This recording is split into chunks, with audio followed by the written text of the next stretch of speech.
Life often feels like a mountain we cannot climb. And when depression sets in, it's as though the mountain disappears into a dark fog, leaving us lost and unsure of where to step. I know this because I've walked that path too. When I was younger, before I took these robes, there was a time when I felt that nothing mattered. Days blurred together, and I questioned whether the weight in my chest would ever lift.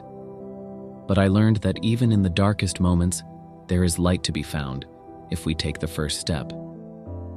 The first step to overcoming depression is to pause, not to run from the pain, but to sit with it, to acknowledge it.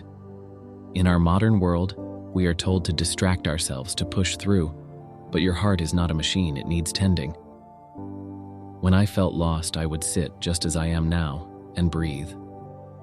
In those breaths, I realized something powerful. Pain is like a storm, it passes. And while the storm rages, the ground beneath you remains steady. Focus on the ground.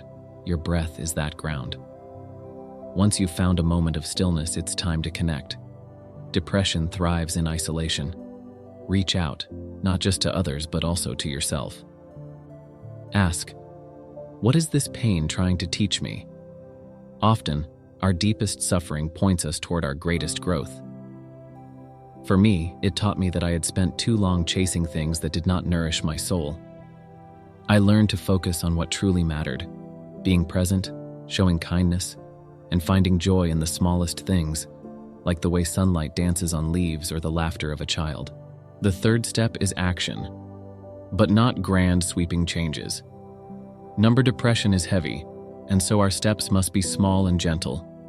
Wake up each morning and do one thing, just one, that reminds you of life's beauty. It could be as simple as making a cup of tea or stepping outside to feel the sun on your face. Remember, even the smallest seed grows into a mighty tree. These little acts of care are your seeds. Above all, my friend, know this: you are not alone. The darkness you feel does not define you. It is a visitor, not a permanent resident. Be patient, be gentle, and trust that the storm will pass. Take it one breath, one connection, one small action at a time. And if you ever feel like you're walking this path alone, remember this: somewhere in the world, I am here, sitting, breathing, and walking beside you. Life is precious. One step forward, no matter how small, is still progress. Subscribe for more life lessons and share this video with someone who might need it.